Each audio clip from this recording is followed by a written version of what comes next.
নাঙ্গা তরোয়ার নিয়ে বিশ্বনবীর মাথা কাটার জন্য বের হয়ে গেলেন। বনু জাহারা গোত্রের একটা লোক বলে, ওমর তুমি কোথায় যাও? ওমরে ফারুক বলেন, মুহাম্মাদের কল্লা কাটার জন্য যাচ্ছি। পড়েন নাউজুবিল্লাহ। ওমরে ফারুক তলোয়ার নিয়ে ছুটলেন, পাগলের মতো ছুটলেন, আর ধৈর্য ধারণ করতে পারেন না। বিশ্বনবীর নূরানি চেহারাটা একবার দেখার জন্য পাগলের মতো ছুটতে আরম্ভ করলেন। ওমরে ফারুককে দারুল আরকামের কাছে আসতে দেখে বিশ্বনবীর চাচা হামজা ইবনে আব্দুল মুত্তালিব এসে বলে, নবী তাড়াতাড়ি দারুল আরকামের ঘর থেকে আপনি পালিয়ে অন্য কোথাও চলে যান। ওই যে ওমর ইবনে খাত্তাব নাঙ্গা তলোয়ার নিয়ে আপনার উপর আক্রমণ করার জন্য ছুটে আসছে গো নবী। বিশ্বনবী বললেন, ও আমার সাহাবারা, ও আমার চাচা হামজা, সবাই আপনারা সরে যান, ওমররে আসতে দেন, ওমররে বাধা দিয়েন না।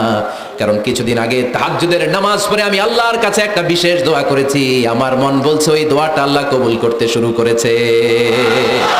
ওমরে ফারুক চলে আসলেন, এসে কোনো কথা নাই, চিৎকার দিয়ে বললেন, আশহাদু আল্লা ইলাহা ইল্লাল্লাহ ওয়া আশহাদু আন্না মুহাম্মাদান আবদুহু ওয়া রাসূলুহু। আমি সাক্ষ্য দিলাম আল্লাহ এক, অদ্বিতীয়, আল্লাহ ছাড়া কোনো ইলাহা নাই, নিশ্চয় আপনি মুহাম্মদ আল্লাহর বান্দা এবং রাসূল। সুবহানাল্লাহ পড়েন। ওই শাহাদাতের জ্যোতি সাইয়েদনা ওমর ফারুকের হৃদয়টারে উজালা করে দিল। দুনিয়ার সব ভয়কে পেছনে ফেলে এক আল্লাহর ভয়কে অন্তরে ধারণ করে আওয়াজ করে পড়লেন, আশহাদু আল্লা ইলাহা ইল্লাল্লাহু ওয়াহদাহু লা শারীকা লাহু ওয়া আশহাদু আন্না মুহাম্মাদান আবদুহু ওয়া রাসূলুহু। পড়েন সুবহানাল্লাহ। এবার ওমরে ফারুক বিশ্বনবীর প্রশ্ন করলেন, নবী আলাসনা আলাল হক, আমি প্রশ্ন করি উত্তর দেন, আমরা কি সত্যের উপর নাই? বিশ্বনবী বললেন, বালা ওমর, আমরা এই সত্যের উপরে আছি। আমাদের কোরআন কি সত্য নয়? বিশ্বনবী বললেন, কোরআনও সত্য। আমাদের রব আল্লাহ কি সত্য নন? বিশ্বনবী বললেন, সত্য। ওমরে ফারুক বললেন, তাহলে ফিমাল ইখতিফা, তাহলে লুকিয়ে লুকিয়ে আর গোপনে দাওয়াতি কাজ কেন? আপনি সত্য নবী, কোরআন সত্য কিতাব, আমার রব আল্লাহ সত্য, আর আমি ওমরও কালিমা পড়ে মুসলমান হয়ে গিয়েছি, তাহলে ফিমাল ইখতিফা, আর লুকিয়ে লুকিয়ে কোরআনের দাওয়াত দিবেন কেন? বের হন, মক্কার শহরের মাঝখানে চলে আসেন, চিৎকার করে আমরা আল্লাহর নামের ঘোষণা দেব। বিশ্বনবী ডেকে বললেন, না ওমর, এটা মাক্কি জীবন, ওমর এটা মাক্কি জীবন, এখানে দাওয়াতি কাজ করব লুকিয়ে লুকিয়ে, আস্তে আস্তে। আল্লাহ যখন আমাদেরকে বিজয়ী করে দিবেন তখন আমরা প্রকাশ্যে দাওয়াত দিলে কোনো সমস্যা নাই। সাইয়েদনা ওমর ফারুক বলেন, না ও নবী, আমার উপর ছেড়ে দেন, আমি দেখব আপনি আমারে শুধু মক্কার জামিনে একটা মিছিল দেওয়ার অনুমতি দেন। কিসের অনুমতি? আল্লাহর নামের তাকবীর দেওয়ার অনুমতি দেন। বিশ্বনবী বললেন, ঠিক আছে, সাবধানে তাকবীর দিও। ওমর ফারুক সামনে দাঁড়িয়ে বললেন, মান আরাদা আন তাসকুলা উম্মু ইয়াতামা ওয়ালাদু তারমিলা যাওজাতুহু ফালিয়াসুদ্দানি। কে আছো? মান আরাদা আন তাসকুলা উম্মু, কে আছো মায়ের বুক খালি করতে চাও? ইয়াতামা ওয়ালাদু, কে আছো বাচ্চাগুলারে, সন্তানগুলারে ইয়াতিম বানাতে চাও? তারমিলা যাওজাতুহু, কার এত বড় বুকের পাটা আছে দেখি, কে আছো স্ত্রীকে বিধবা বানাতে চাও? বুকের পাটা থাকলে আমি ওমররে থামাও, যদি সাহস থাকে আমি ওমরের মিছিল থামাও। ওমর ফারুক শুরু করলেন, আল্লাহু আকবার, আল্লাহু আকবার, আল্লাহু আকবার। স্লোগান দিতে দিতে সাইয়েদনা ওমর ফারুক কাবার গিলাফ যে স্পর্শ করলেন, ওমর ফারুকের এই স্লোগান কেউ থামাতে পারে নাই। কিয়ামত পর্যন্ত এই আল্লাহর নামের স্লোগান কেউ থামাতে পারবে না। চিল্লায় বলো ঠিক কি না? আজকে আমরা সাইয়েদনা ওমর ফারুকের জীবনী থেকে কিছু শিক্ষা আমাদের নিজেদের জন্য নিয়ে আমরা বাড়িতে ফিরবো। আল্লাহ তাআলা তিনটা ইমানি ধাক্কা ওনার হৃদয়ে দিয়ে ওনাকে ইসলামের জন্য কবুল করে নিয়েছেন। কয়টা ধাক্কা? এক নম্বর ধাক্কা হচ্ছে বিশ্বনবীর দোয়ার ধাক্কা। দোয়ার একটা ধাক্কা আছে না নাই? এটা বড় ধাক্কা, এটা ব্যালিস্টিক ক্ষেপণাস্ত্রের চেয়ে কড়া, মারাত্মক। মিসাইল হামলা করলে যেমনি লক্ষ্যবস্তু ভেদ করে, দোয়ার মতো দোয়া করলো, দোয়া যে লক্ষ্যবস্তুতে আঘাত হানে, ঠিক কিনা? বিশ্বনবী দোয়া করলেন, আল্লাহুম্মা আইজ্জাল ইসলাম বিআহাব্বির রাজুলাইনি ইলাইক। আল্লাহ, এই মক্কার দুইজন লোকের একজনকে তুমি কালিমার সুশীতল ছায়াতলে এনে দাও। দুইজন লাগবে না, কয়জন লাগবে? একজন। কারণ যুগ জামানা পাল্টে দিতে চাই না অনেকজন, এক মানুষ জানতে পারে জাতির জাগরণ। এক মানুষই বিপদকালে বাঁচায় কাফেলায়, ক্ষুদ্র ডিঙ্গি বাঁচায় জাহাজ অসীম দরিয়ায়। এজন্য জামানা পাল্টে দিতে লাগে কয়জন? এজন্য বিশ্বনবী আল্লাহর কাছে দোয়া করলেন, আল্লাহ মক্কার দুজনের একজন, দুজন চাই না, দুজনের যে কোনো একজনকে কালিমার সুশীতল ছায়াতলে এনে দাও। এক হলো ওমর ইবনুল খাত্তাব, হয়তো খাত্তাবের বেটা ওমরকে তুমি ইসলামের ভেতরে নিয়ে আসো, কিংবা আবি জাহাল ইবনে হিশাম, হিশামের বেটা আবু জাহেলকে তুমি মুসলমান বানায়া দাও। দুইজন চাইছেন নাকি একজন? হয় খাত্তাবের বেটা ওমর কিংবা হিশামের বেটা আবু জাহাল, দুজনের একজনকে আমার চাই। ওমরে ফারুকের জন্য দোয়াটা কবুল করে নিয়েছে কে? তাহাজ্জুদের নামাজ পড়ে বিশ্বনবী যখন দোয়া করলেন, এই দোয়া যে ওমরে ফারুকের হৃদয়ে একটা ধাক্কা মারলো। সুবহানাল্লাহ পড়েন। বিশ্বনবী দোয়া করলেন, আল্লাহ ওই ওমরে ফারুককে আপনি এনে দেন, অথবা আবু জাহেলের মনটারে নরম করে দেন। ওমরে ফারুকের জন্য দোয়াটা কবুল করে নিল কে? এই দোয়ার একটা বরকত ওমরে ফারুকের হৃদয়ে ছুঁয়ে গেল। এক নাম্বার ধাক্কা। ধাক্কা সব একবারে দেওয়া যায় না, ধাক্কা একবারে দেওয়া যায়। প্রথম ধাক্কাটা গেল তিনি দোয়ার ধাক্কা। বিশ্বনবী দোয়া করলেন, ওই দোয়ায় ওমরে ফারুকের হৃদয়ে ছুঁয়ে গেল। এরপরে রব্বুল আলামিন ওমরে ফারুককে ধাক্কা মারলেন কোরআনের একটা সূরা দিয়ে। সূরাটার নাম হলো সূরাতুল হাক্কা। কি সূরা? আল হাক্কাতু মাল হাক্কা ওয়া মা আদরাকা মাল হাক্কা। সূরা হাক্কা দিয়ে আল্লাহ একটা ধাক্কা মারলেন। ওই যে দোয়া করলেন বিশ্বনবী, দোয়ার পর সাইয়েদনা ওমর ফারুকের হৃদয়ের মধ্যে উথাল পাথাল শুরু হয়ে গেল। সব সময় লুকিয়ে লুকিয়ে বিশ্বনবীরে ফলো করে। বিশ্বনবী ডানে গেলে ওমরে ফারুক ডানে যায়, বিশ্বনবী বাঁয়ে গেলে ওমরে ফারুক বাঁয়ে যায়। বিশ্বনবী রাত্রিবেলা নামাজ পড়লে ওমরে ফারুক পেছনে লুকিয়ে লুকিয়ে বিশ্বনবীর কোরআন শুনে। বিশ্বনবী মসজিদুল হারামের পাশে দাঁড়িয়ে রাতের এশার সালাত আদায় করছিলেন। ওই টাইমে বিশ্বনবী সূরাতুল হাক্কা তেলাওয়াত করছিলেন। কোন সূরা? সূরাতুল হাক্কা বিশ্বনবী তেলাওয়াত করেছেন। ওমরে ফারুক মন্ত্রমুগ্ধ হয়ে বিশ্বনবীর কণ্ঠের তেলাওয়াত শুনে। বিশ্বনবীর তেলাওয়াতের কণ্ঠ আমাদের কণ্ঠের মতো নাকি? বিশ্বনবীর কণ্ঠ কারি বাসাদের কণ্ঠের মতো? আহমদ বিন ইউসুফের কণ্ঠের মতো? আমার নবীর কণ্ঠের সুরের ঝংকারের সাথে পৃথিবীর কোনো কারি সাহেবের তুলনা চলবে? কত মধুর, কত সুন্দর, কত অসাধারণ তেলাওয়াত করতেন আমার বিশ্বনবী। একবার তেলাওয়াত শুনলে পাগল না হয়ে কেউ থাকতে পারতো না। বিশ্বনবী ওমরে ফারুককে দেখেন নাই। ওমরে ফারুক লুকিয়ে লুকিয়ে বিশ্বনবীরে ফলো করে। বিশ্বনবী এশার সালাতে সূরা হাক্কা তেলাওয়াত করতে আরম্ভ করলেন। তেলাওয়াত করতে করতে করতে করতে বিশ্বনবী সামনের দিকে যেতে লাগলেন। বিশ্বনবীর চমৎকার কণ্ঠের তেলাওয়াত শুনে ওমরে ফারুক মুগ্ধ হতে লাগলো। ওমরে ফারুক অবাক, কিরে এত সুন্দর শব্দের গাঁথুনি, এত সুন্দর বাক্য, এত সুন্দর অন্থমিল, এত সুন্দর কথা, এটা কবিতার মতো লাগে। মনে হয় মুহাম্মদ কবি হয়ে গেছে, কাব্য প্রতিভা দিয়ে নিজেই কবিতা বানাইছে। ওমরে ফারুক যখন মনে মনে ভাবলেন এগুলো মনে হয় মুহাম্মদ কবিতা পড়ে, মুহাম্মদ মনে হয় কবি হয়ে গিয়েছে। ইন দা মিন টাইম বিশ্বনবী তেলাওয়াত করছিলেন সূরা হাক্কা থেকে, ওয়ামা হুয়া বিকাউলি শাইরিন কলিলাম মা তুমিনুন। এই আয়াতের অর্থ হলো এটা কোনো কবির বানানো কবিতা নয়, তোমরা অল্প সংখ্যক লোকই এই কোরআনের উপরে ঈমান আনো। সুবহানাল্লাহ পড়ে। বিশ্বনবী ওমরে ফারুককে দেখছে নাকি? কথা কয় না, দেখেছে না? বিশ্বনবীর মতো তেলাওয়াত করে যাচ্ছেন। ওমর ফারুক যখন মনে করলেন কিরে এই কথাগুলো এত সুন্দর, তেলাওয়াত করছিলেন, কোইন্সিডেন্টলি দৈবাত মিলে গিয়েছে। ওই আয়াতের অর্থ ছিল এটা কোনো কবির বানানো কবিতা না, খুব অল্প সংখ্যকই তোমরা ঈমান আনো। এবার তো ওমর ফারুক আটকে উঠলেন। ঘটনা কি? আমি মনে মনে ভাবলাম মুহাম্মদ কবি, আর যেটা পড়তেছে এটা কবিতা, কিন্তু মুহাম্মদ আমার দেখেও নাই, কিন্তু বলতেছে এটা কবির বানানো কবিতা না। তাহলে মুহাম্মদ মনে হয় গণক হয়ে গেছে। কার মনে কি চলে না দেখেই বলতে পারে। নাউজুবিল্লাহ পড়বেন না? ওমর ফারুক এবার মনে মনে ভাবে মুহাম্মদ তাহলে কবি না, আগেরটা ভুল ধারণা আমি করেছি। মুহাম্মদ কবি নয়, মুহাম্মদ হলো গণক। আওয়াজ করে পড়েন না আউযু বিল্লাহ। মুহাম্মদ মানুষের মনে কি চলে গণনা করে সব টের পেয়ে যায়, সব বুঝতে পারে। বিশ্বনবী তখন যে আয়াতটা তেলাওয়াত করছিলেন সেটা হলো ওয়ালা বিকাউলি কাহিনিন কলিলাম মা তাযাক্কারুন। বিশ্বনবী তখন যে আয়াতটা তেলাওয়াত করছিলেন এই আয়াতের অর্থ হলো এটা কোনো গণকের বানানো কথা নয়, খুব অল্প সংখ্যক লোকই তোমরা উপদেশ গ্রহণ করো। বিশ্বনবী ওমর ফারুককে দেখে না, কিন্তু মিলে যাচ্ছে। ওই আয়াতের পরের আয়াতটা ছিল এটা গণকের বানানো কোনো গণনা নয়, খুব অল্প সংখ্যকই তোমরা ঈমান আনো। এবার তো ওমর ফারুক বেহুশ। হায় হায়, প্রথমে ভাবলাম কবিতা, সে পড়ে যাচ্ছে না কবির বানানো কবিতা না। এরপর মনে মনে ভাবলাম মনে হয় গণক, সে বলে না এটা গণকের বানানো গণনা নয়। তাহলে এটা কি? এটা কি কি এটা কি পড়ে মুহাম্মদ, যার কণ্ঠের তেলাওয়াত শুনলে মানুষ পাগল হয়ে যায়। বিশ্বনবী তখন পড়তে আরম্ভ করলেন তানজিলুম মির রাব্বিল আলামিন। এর মানে হলো এটা কবিতা না, এটা গণকের বানানো গণনা না, মানুষের বানানো কিচ্ছু না, এটা গোটা বিশ্বের রব আল্লাহ পাকের বাণী। সুবহানাল্লাহ পড়ে।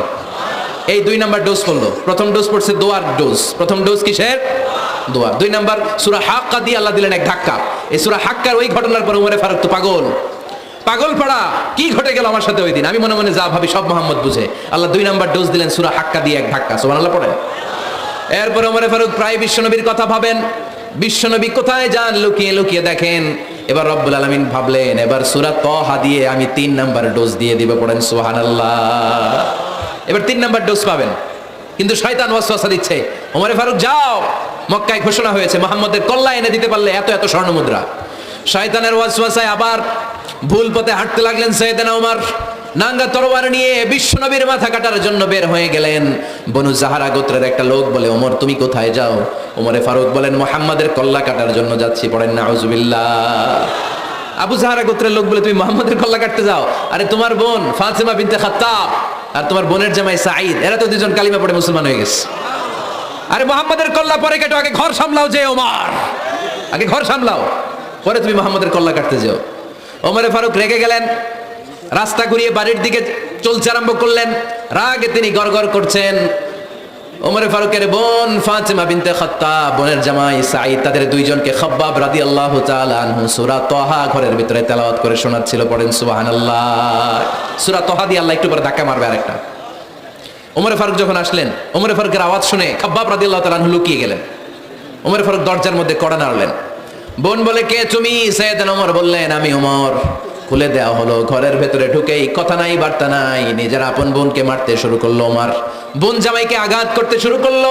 মারতে মারতে নিজের কলিজার টুকরা বোনকে, বোনের জামাইকে সাইয়েদনা ওমরে ফারুক পিটাতে পিটাতে রক্তাক্ত করে ফেললেন। গা দিয়ে ফিনকি বের হয়ে যখন রক্ত বের হয়, সাইয়েদনা ওমরে ফারুকের দিলের মধ্যে মায়া তৈরি হয়ে যায়। সাইয়েদনা ওমরে ফারুক বললেন, আমার কলিজার টুকরা বোন আর বোন জামাই, তোরা কেন মুহাম্মাদের কথায় পাগল হলি? বুঝলাম না কেন মক্কার লোকগুলো পাগল পাড়া হয়ে সব মুহাম্মাদের দলে চলে যায়। কি এমন কথা মুহাম্মদ তোদের শোনায়, কি এমন বাণী তোদের শোনায় যে বাণী শুনে সব তোরা মুহাম্মাদের দলে চলে গেলি? কি আছে এই মুহাম্মাদের কাছে? কি কি জাদুটা? কি কি জাদু পেলি সেখানে? আমার একটু দেখা। বোন ফাতেমা বলে, না ভাই, ইন্নাকা রিজিস, তুমি নাপাক। লা ইয়ামাসসুহু ইল্লাল মুতাহহারুন, পাক পবিত্র না হয়ে আল্লাহর এই কালামে স্পর্শ করা যায় নাকি? আওয়াজ করে বলেন, স্পর্শ করা যায়? ভাই তুমি গোসল করে আসো, তাহলে তোমার হাতে তুলে দিব, তুমি পড়লেই বুঝতে পারবা কি আছে আল্লাহর এই কোরআনে। সুবহানাল্লাহ পড়েন। সাইয়েদনা ওমর ফারুক গোসল করে আসলেন। বোন এবার সূরা তাহা চামড়ার মধ্যে সূরাতু তাহার কিছু অংশ লিখে খাব্বাব রাদিয়াল্লাহু তাআলা আনহু লুকিয়েছিলেন ওনার হাত থেকে। সূরা তাহার অংশটা নিয়ে সাইয়েদনা ওমরে ফারুকের বোন ওমরে ফারুকের হাতে দিয়ে বলল, ভাই তুমি আসার আগে এই অংশটা সবাই মিলে তেলাওয়াত করছিলাম। ওমরে ফারুকের হৃদয়টা তখন একেবারে নরম, কারণ আগে ধাক্কা খাইছে কয়টা, এবার দিবে সূরা তাহার ধাক্কা। ওমরে ফারুক হাতে নিলেন। খুব ভালো আরবি জানতেন, চমৎকার আরবির অর্থ বুঝতেন, কারণ আরবি ভাষাভাষী মানুষ। হাতে নিয়ে নজর দেওয়ার পরে ওনার চোখ দিয়ে দাঁড় দাঁড় করে পানি বের হয়ে গেল। ওমরে ফারুক আয়াতগুলোর দিকে তাকিয়ে পড়তে আরম্ভ করলেন। তাহা মা আনজালনা আলাইকাল কুরআনা লিতাশকা ইল্লা তাযকিরাতাল লিমান ইয়াখশা তানজিলাম মিম্মান খালাকাল আরদা ওয়াস সামাওয়াতিল উলা। পড়েন সুবহানাল্লাহ। উনি পড়তে আরম্ভ করলেন, তাহা মা আনজালনা আলাইকাল কুরআনা লিতাশকা, এই কোরআনকে হতভাগা জাতি হিসেবে থাকার জন্য তোমাদের উপর নাজিল করি নাই।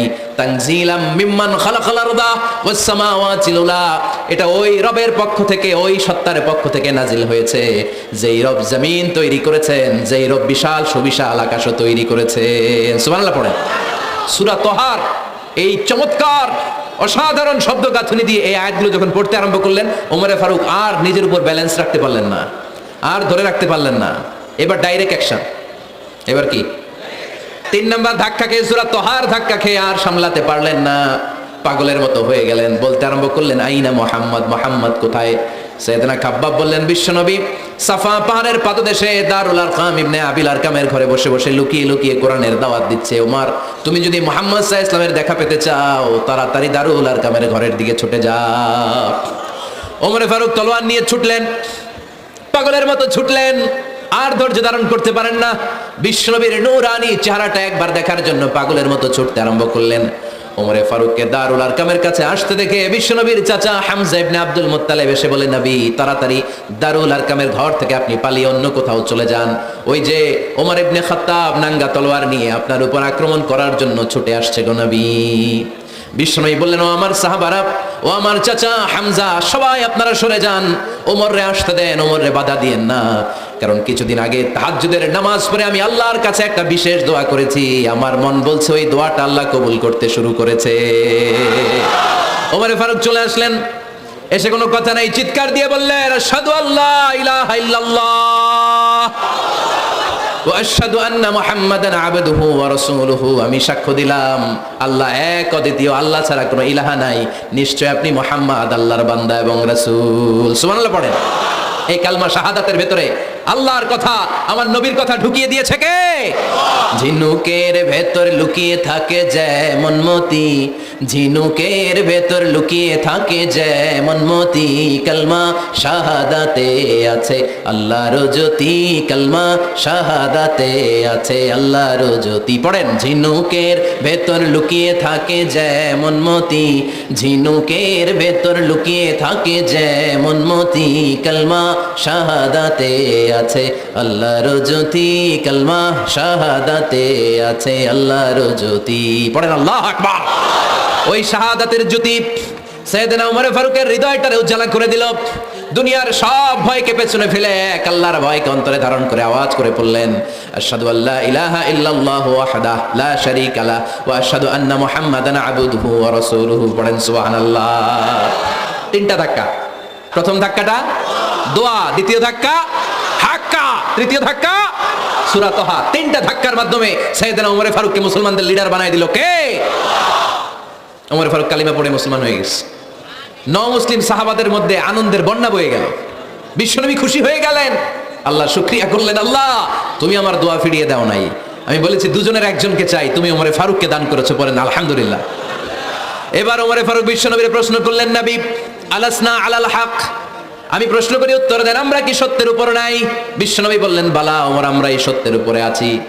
আমাদের কোরআন কি সত্য নয়? বিশ্বনবী বললেন, কোরআনও সত্য। আমাদের রব আল্লাহ কি সত্য নন? বিশ্বনবী বললেন, সত্য। ওমরে ফারুক বললেন, তাহলে ফিমাল ইখতিফা, তাহলে লুকিয়ে লুকিয়ে আর গোপনে দাওয়াতি কাজ কেন? আপনি সত্য নবী, কোরআন সত্য কিতাব, আমার রব আল্লাহ সত্য, আর আমি ওমর কালিমা পড়ে মুসলমান হয়ে গিয়েছি, তাহলে ফিমাল ইখতিফা, আর লুকিয়ে লুকিয়ে কোরআনের দাওয়াত দিবেন কেন?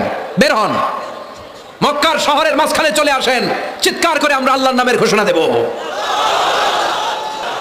বিশ্বনবী ডেকে বললেন, না ওমর, এটা মাক্কি জীবন, ওমর এটা মাক্কি জীবন, এখানে দাওয়াতি কাজ করব লুকিয়ে লুকিয়ে আস্তে আস্তে। আল্লাহ যখন আমাদেরকে বিজয়ী করে দিবেন তখন আমরা প্রকাশ্যে দাওয়াত দিলে কোনো সমস্যা নাই। সাইয়েদনা ওমর ফারুক বলেন, না ও নবী, আমার উপর ছেড়ে দেন, আমি দেখবো আপনি আমারে শুধু মক্কার জামিনে একটা মিছিল দেওয়ার অনুমতি দেন। কিসের অনুমতি? আল্লাহর নামের তাকবীর দেওয়ার অনুমতি দেন। বিশ্বনবী বললেন, ঠিক আছে, সাবধানে তাকবীর দিও। ওমর ফারুক তাকবীর দেওয়ার জন্য লোক খুঁজতে আরম্ভ করলেন। মুসলিম 11 জন সাহাবাকে খুঁজে পেলেন। কয়জন? ওমর ফারুক বললেন 11 জনই চলবে। 11 জনকে 2 লাইন করলেন। কয় লাইন? পিছনে 6 জন, সামনে 5 জন। পিছনের লাইনের নেতা বানিয়ে দিলেন বিশ্বনবীর চাচা হামজা ইবনে আব্দুল মুত্তালিবকে। প্রথম লাইনের 5 জনের নেতৃত্ব দিতে আরম্ভ করলেন সাইয়েদনা ওমর ফারুক নিজেই। 2 লাইন তাকবীর দিতে জানলে বেশি মানুষ লাগে না, 10 জন দিয়ে গোটা বিশ্বটারে কাঁপিয়ে দেওয়া যায়। 11 জন, 6 আর 5। ওমর ফারুক সামনে দাঁড়ালেন। ওমর ফারুক সামনে দাঁড়িয়ে এবার আল্লাহর নামের স্লোগান দিবেন। ওমর ফারুক বলেন, আমরা খুব লম্বা চূড়া স্লোগান দিব না, খুব ছোট্ট, দারুল আরকামের ঘর থেকে কাবা ঘর পর্যন্ত, বাইতুল্লাহ পর্যন্ত, এতটুকু জায়গা আমরা তাকবীর দিতে দিতে সামনের দিকে এগোবো, পৃথিবীর কোনো শক্তি আমাদেরকে থামায় দিতে পারবে না।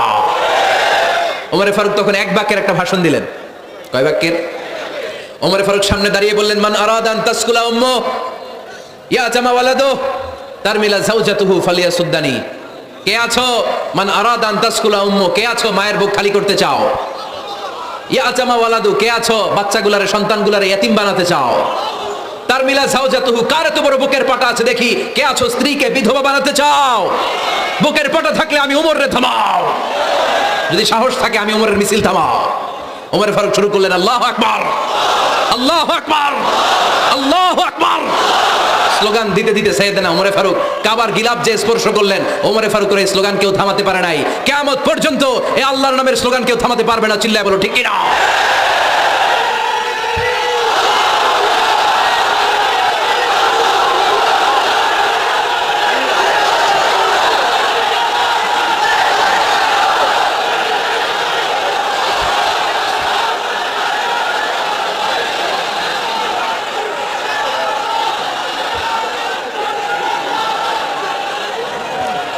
ওমর ফারুকের স্লোগান সেদিন মক্কায় কেউ থামাইতে পারছিল?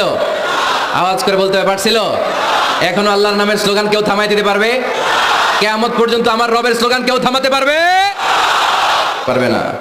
ওমরে ফারুক স্লোগান দিলেন, আবু জাহেল, উতবা, শাইবা, ওয়ালিদ ইবনে মুগীরা আল্লাহু আকবার ধ্বনি শুনে বাইরে আসছে। কিরে এত বড় স্লোগান, আমাদের কাছ থেকে পারমিশন নেয় নাই, অনুমতি নেয় নাই।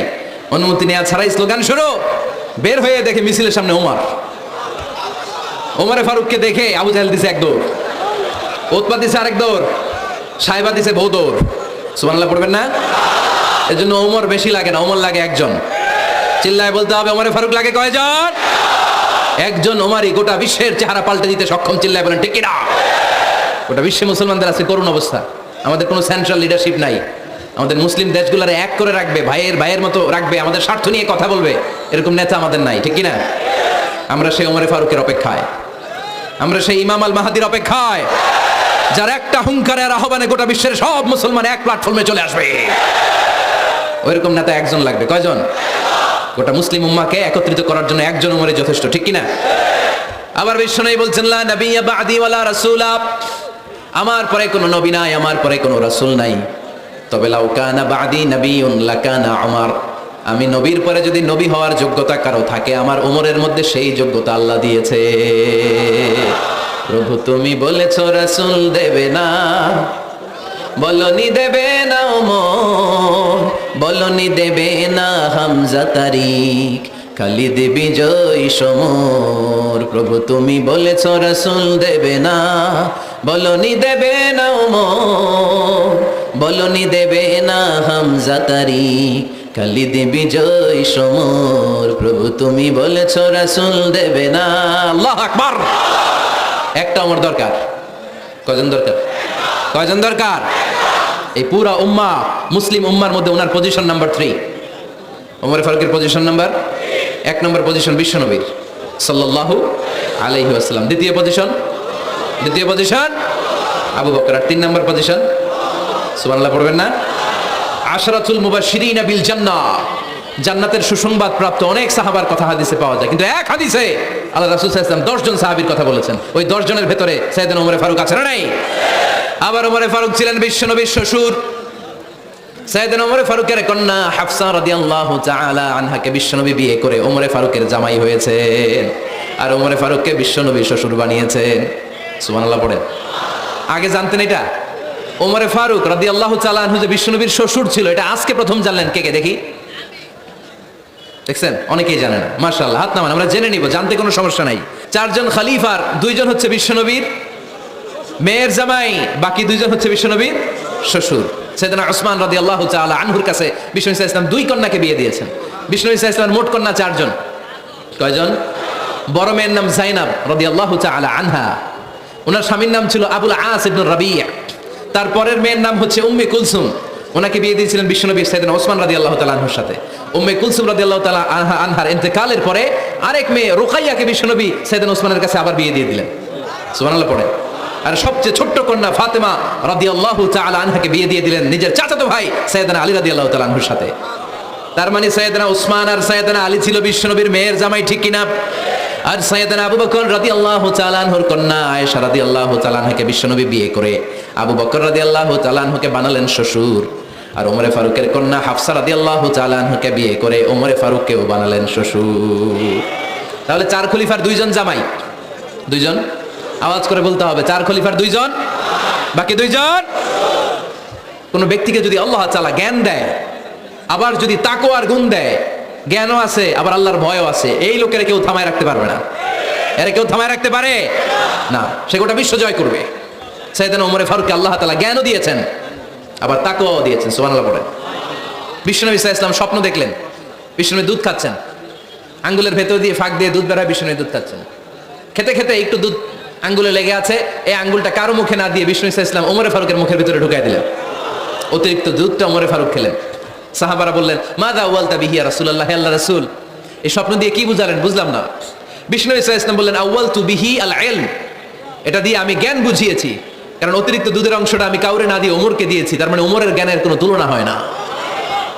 এজন্য স্বপ্নে যদি কেউ দেখেন আপনি দুধ পান করছেন, এটা প্রমাণ করে আল্লাহ তাআলা আপনাকে দ্বীনের জ্ঞান দান করবে।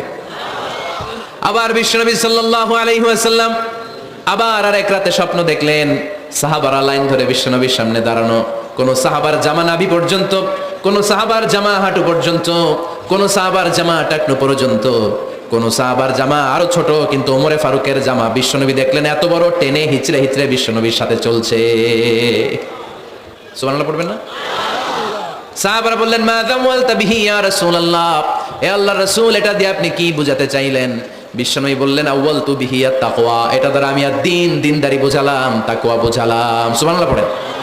বিশ্বনবী দেখলেন কোন সাহাবার জামা এতটুকু, কোন সাহাবার জামা এত লম্বা, কোন সাহাবার জামা পা পর্যন্ত লম্বা। আর সাইয়েদনা ওমর ফারুককে দেখলেন ওনার জামা এত লম্বা, ওমর ফারুক টেনে হিচড়ে জামা নিয়ে চলতেছে। বিশ্বনবী বুঝাতে চাইলেন ওমরের যেহেতু জামা লম্বা, ওমরের ভেতরে আল্লাহর ভয়, দিনদারিও খুব বেশি। চিল্লায় বলেন ঠিক কিনা? জ্ঞানও দিয়েছেন, আবার দিনদারিও দিয়েছেন। এই দুইটা জিনিস যদি থাকে এই পৃথিবীতে তাকে সফল রাষ্ট্রনায়ক বানায় দেয় কে? আবার এই পৃথিবীর বুকে যত নারীরা জান্নাতে যাবে সব নারীদের সর্দারিনী হবে সাইয়্যিদাতুনা ফাতিমা রাদিয়াল্লাহু তাআলা আনহা। এই দুনিয়াতে যত যুবকরা জান্নাতে যাবে তাদের সর্দার হবে সাইয়েদনা হাসান আর হুসাইন রাদিয়াল্লাহু তাআলা আনহুমা।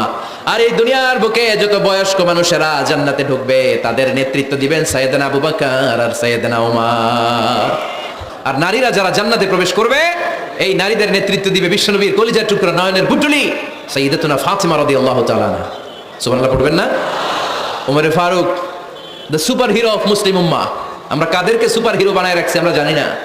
এই নায়ক নায়িকা গায়ক গায়িকা মডেলরা চোখ ধাঁধানো গ্ল্যামার নিয়ে যারা চলে এরা আমাদের মডেল নয়। আমাদের মডেল সাইয়েদনা ওমর ফারুক। ঠিক কিনা? ঠিক কিনা?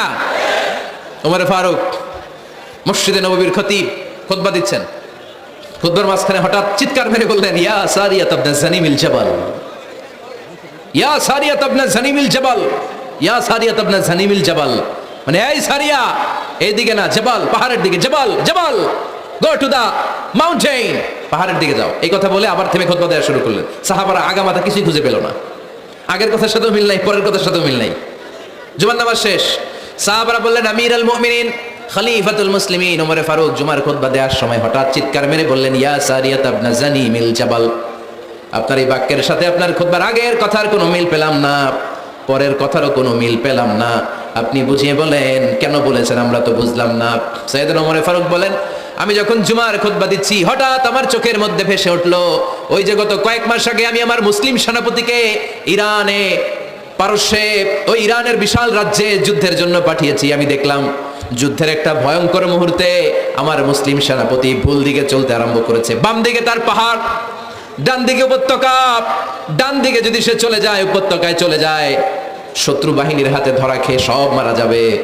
আর আমার সেনাপতি যদি মুসলিম বাহিনীকে নিয়ে পাহাড়ের উপর উঠে যায়, আল্লাহর মেহেরবানিতে এই যুদ্ধেও তারা জয়লাভ করবে। এজন্য আমি মসজিদের মিম্বারে দাঁড়িয়ে রব্বুল আলামিন আমার চোখের সামনে ওই যুদ্ধক্ষেত্রের দৃশ্যপটটা তুলে ধরেছে, ওইটা দেখে আমি এখানে দাঁড়িয়ে আমার সেনাপতিকে কমান্ড দিয়েছি। পড়েন সুবহানাল্লাহ। যেন তেন মানুষ না এটা। জুমার মিম্বারে দাঁড়িয়ে হাজার কিলোমিটার দূর পারস্যে কি হচ্ছে সেটাও দেখতে পেতেন আল্লাহর মেহেরবানিতে। সুবহানাল্লাহ পড়েন। সাহাবারা বিশ্বাস করে নিলেন, কিন্তু মুনাফিক টাইপের যেগুলো এগুলো বলে এটা আবার কেমন কথা, উনি আছেন মদিনার মিম্বারের মধ্যে দাঁড়িয়ে, হাজার হাজার কিলোমিটার দূরে কি হচ্ছে উনি দেখবেন কেমনে। এরা বিশ্বাস করলো না, সাহাবারা সবাই বিশ্বাস করলো, মুনাফিক গুলো বিশ্বাস করলো না। তারা মনে মনে ভাবলো এই মুসলিম সেনাপতি বিজয়ের বেশে যেদিন মদিনায় আসবে আমরা মদিনার উপকণ্ঠে দাঁড়িয়ে থাকবো, ওদেরকে জিজ্ঞাসা করবো এমন এমন দিন ওমরে ফারুকের কণ্ঠের কোনো আওয়াজ শুনতে পেরেছিলে কিনা। বিজয়ী বেশে সাহাবারা যখন ফিরে আসতো সব মুমিনরা আহলান ওয়া সাহলান জানাতে ওনাদেরকে রিসিভ করতে যেত, মুনাফিকগুলো যেত না। কিন্তু ওই দিন মুনাফিকরা সবার আগে যায় হাজির। মুসলিম সেনাপতি যখন ঢুকলো জিজ্ঞেস করলো মুসলিম সেনাপতি এত দিন আগের কথা, জুমার দিন দুপুরবেলা যুদ্ধক্ষেত্রে হঠাৎ করে আমিরুল মুমিনিনের কোনো কথা তুমি তোমার কান দিয়ে শুনতে পেরেছিলে কিনা বলো। সেনাপতি বলল তোমরা কেমন করে বুঝলা, কেমন করে তোমরা জানলা? তোমরা ঠিকই জেনেছো, ঠিকই ধরেছো, ঠিকই বলেছো। যুদ্ধের কঠিন মুহূর্তে ভুল করে আমি উপত্যকার দিকে মুসলিম বাহিনীকে নিয়ে ছুটতে আরম্ভ করেছিলাম, হঠাৎ করে আমিরুল মুমিনিনের একটা কণ্ঠ আমার কানের ভেতরে ভেসে আসলো। আমি শুনতে পেলাম ইয়া সারিয়াত ইবনে জানিমিল জাবাল, ডান দিকে উপত্যকার দিকে যেও না, তাড়াতাড়ি বাম দিকে পাহাড়ের উপর চড়ে যাও। শুনেছি আমি, আমার নিজ কানে শুনেছি, তোমরা কি করে জানলে?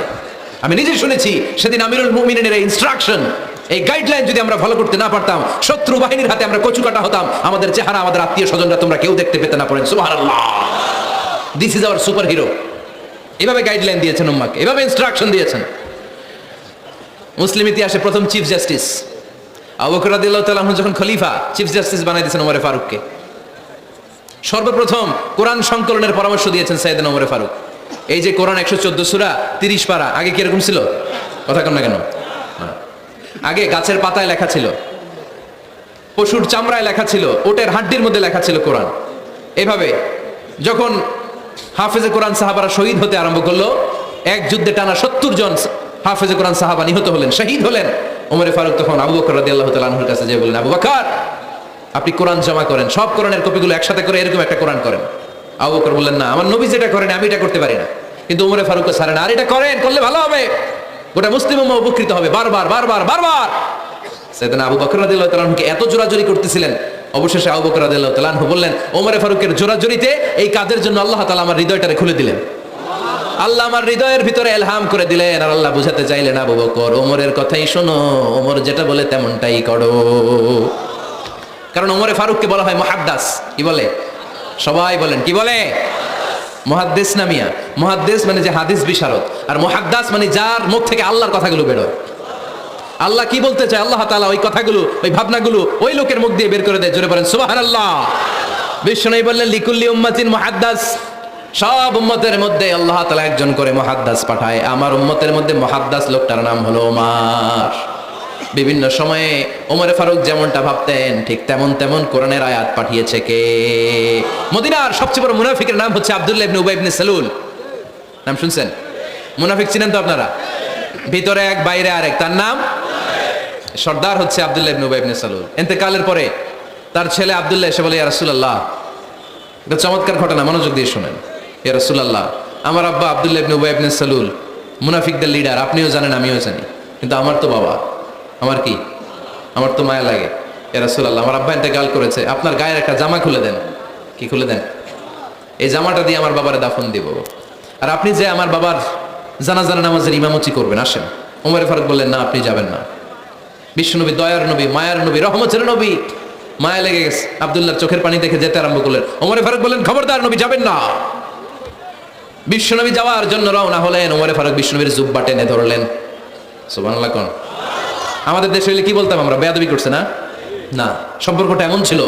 ওমর ফারুক জুব্বা টেনে ধরেছেন। যখন আল্লাহ আয়াত নাযিল করলেন, ইস্তাগফির লাহুম আও লা তাস্তাগফির লাহুম ওয়া ইন তাস্তাগফির লাহুম 70 মাররাতান ফালাই ইয়াগফিরুল্লাহু লাহুম। বিশ্বনবী ওমর ফারুককে সরিয়ে দিয়ে জুব্বাটা হেঁচকা টান মেরে জানাজার নামাজের ইমামতি করে আসলেন। আসার সাথে সাথে ওমর ফারুকের পক্ষে আল্লাহ আয়াত নাযিল করলেন, নবী, ইস্তাগফির লাহুম আও লা তাস্তাগফির লাহুম, আপনি মুনাফিক সর্দারের জন্য ক্ষমা চান কিংবা না চান, জুব্বা দেন কিংবা কাঁদেন, যাই করেন না কেন, 70 বার যদি এই মুনাফিক সর্দারের জন্য আপনি ক্ষমা চান, আমি আল্লাহ আপনার এই দোয়া কবুল করব না। খবরদার, এটাই ফার্স্ট, এটাই লাস্ট, আর কোন মুনাফিকের জানাজা দিতে আপনি যাবেন না। ওমর ফারুকের পক্ষে কোরআনের আয়াত নাযিল করেছে কে? ওইরকম ওমর আমাদের কয়টা লাগবে? চিল্লায় বলতে হবে কয়টা? কারণ সাইয়েদনা ওমর ফারুক আমাদের অনুপ্রেরণা, সাইয়েদনা আবু বকর আমাদের অনুপ্রেরণা, হামজা আমাদের অনুপ্রেরণা, সাইয়েদনা বেলাল ইবনে রাবাহ আমাদের অনুপ্রেরণা। নায়ক নায়িকা, গায়ক গায়িকা আমাদের অনুপ্রেরণা নয়। এজন্য আমরা সাহাবীদের জীবনী পড়ব। রাজি আছেন? হাত তুলে আল্লাহরে দেখান, আওয়াজ করে বলেন আল্লাহ, আরো জোরে বলেন আল্লাহ। নবীর সাহাবারা আমাদের মডেল, আমরা যেন সাহাবাদের দেখানো পথে মতে থাকতে পারি, চলতে পারি, আমল করতে পারি, সমাজটারে পরিবর্তন করতে পারি। তুমি তৌফিক দাও, আমিন। আরো জোরে পড়ি আমিন। আমরা যখন সাহাবাদের জীবনী পড়ি, ওমর ফারুকের জীবনীতে এরকম অসাধারণ অনেক অনুপ্রেরণা আপনি খুঁজে পাবেন।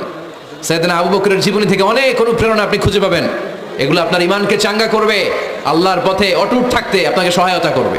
রাজি আছেন তো সবাই? আল্লাহ আমাদের সবাইকে কথাগুলো বুঝার, আমল করার তৌফিক দান করুক। আমরা সবাই পড়ি আমিন। আপনারা ভালো থাকবেন, সুস্থ থাকবেন, সুন্দর থাকবেন। আবার হয়তো দেখা হয়ে যাবে কোনো তাফসীরুল কোরআনের ময়দানে। সুবহানাকাল্লাহুম্মা ওয়া বিহামদিকা আশহাদু আল্লা ইলাহা ইল্লা আনতা আস্তাগফিরুকা ওয়া আতুবু ইলাইক।